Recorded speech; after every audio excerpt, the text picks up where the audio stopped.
Je repasse la parole à Bernard Owona. Bernard Owona, une autre préoccupation, quelqu'un sur ce plateau, je pense, commençait déjà à le relever.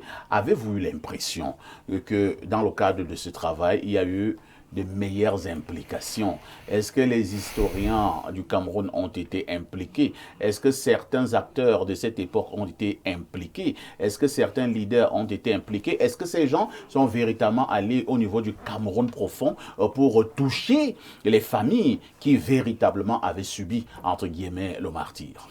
Avant de répondre à cette question, je voudrais dire un mot sur le cas des familles Mvang, que je connais bien.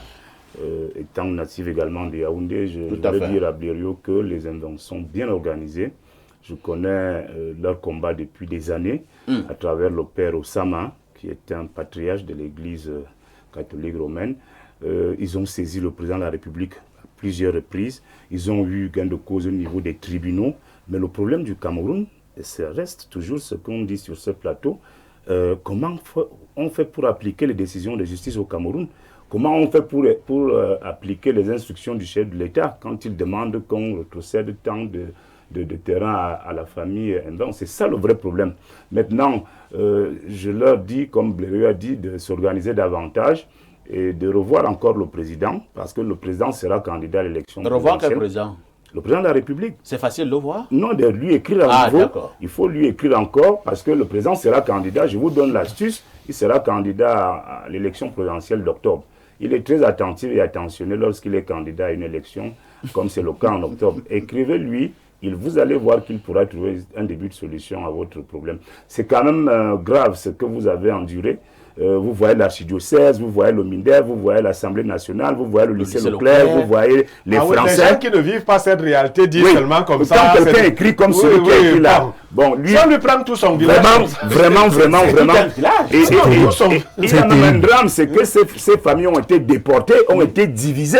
C'est-à-dire que les gens sont obligés, une partie va là-bas, une partie va là-bas. Il y a une autre partie qui allait en Banco. Oui, en Banco, alors que c'était les mêmes familles. C'est les mêmes familles de Yaoundé. D'autres sont allés à Odoa, vers Soie. Mbangayene, au Carrefour des Carreaux. Voilà, partout là. Parce que quand ils arrivent à Olezoa, on se met à construire le chemin de fer et se disent que, voilà encore les travaux. Nous, on traverse. Ils ont traversé. Ils sont allés voir les Borbelinga. Je voulais faire cette précision. Maintenant, concernant l'implication de tous. Je voudrais d'abord dire que j'ai regardé la cérémonie. La cérémonie à la télé. Qui était retransmise en direct au niveau de la chaîne nationale. J'ai vraiment bien observé les 12 acteurs majeurs de cette commission. J'ai bien observé les Camerounais qui étaient concernés. Je vous avoue qu'il n'y avait aucun nom qui... Je n'ai pas la prétention de manquer de respect à ces universitaires que j'ai vus. Il y avait beaucoup de petits garçons là, de petites filles, et maximum une femme qui avait les cheveux blancs.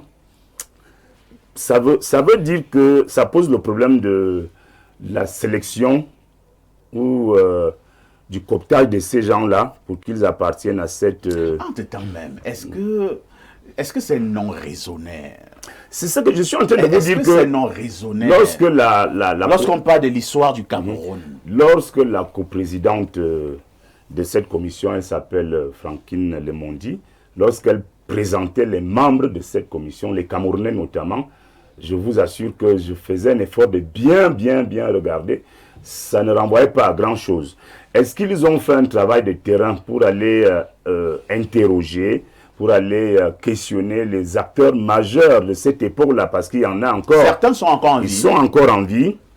Est-ce qu'ils sont donc venus au Cameroun pour faire ce travail de recherche, ce travail d'enquête, d'investigation, de recoupement et tout le reste? Moi, je pense qu'ils ont fait un travail scientifique, c'est vrai. Ils ont eu beaucoup de moyens pour le faire.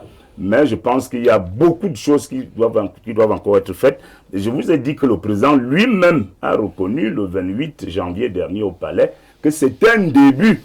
Ce n'est qu'un début de vérité. Un début, ça veut dire qu'il y a beaucoup de choses encore qui doivent être faites. Et je crois que si le président l'a dit, il est conscient. Il est conscient. Et d'ailleurs, ça a été, je pense, c'était la première préoccupation.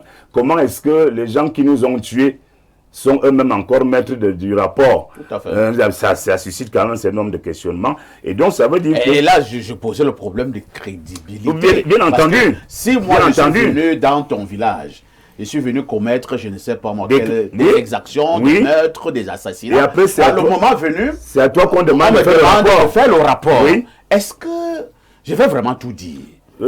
Est-ce que je vais même dire ce qui est vrai? Le seul avantage qu'on a dans cette affaire parfaite, c'est que les archives, là, dès qu'elles sont déclassifiées, elles sont à la merci de tout le monde. Donc, c'est des archives qui sont là, que beaucoup de gens ont visité, ont feuilleté, ont parcouru. Attention, c'est ce que je relevais. Est-ce que tout a été mis dans les archives? Ce n'est qu'à la commission que revenait le privilège de consulter les archives en question. Oui. À la commission.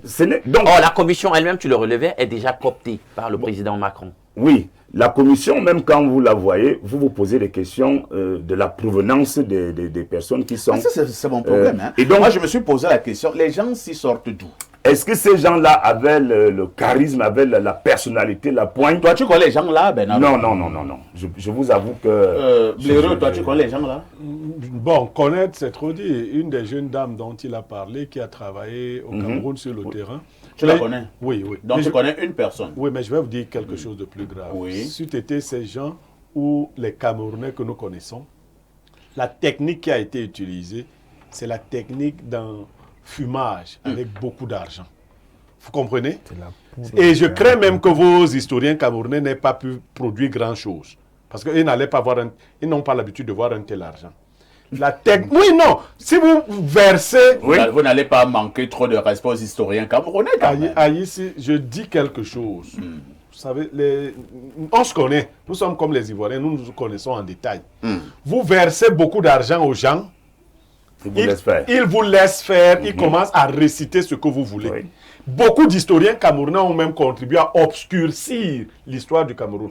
Moi, ce que je veux qu'on retienne, c'est que le fait que ça commence à s'ouvrir là, ce ne sera pas avec Macron. Vous savez, le privilège du président Paul Biya, c'est que lui, même s'il était très jeune, il était là. Oui. Il a des informations qu'il a qu'un bébé comme Macron, bon, bébé entre guillemets en âge par rapport n'aura pas.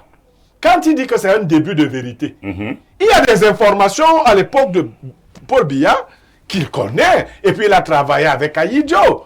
En 71 déjà... Il a travaillé avec les Focas. En 71 déjà, Paul Biya était haut fonctionnaire. Il est connu au jour là.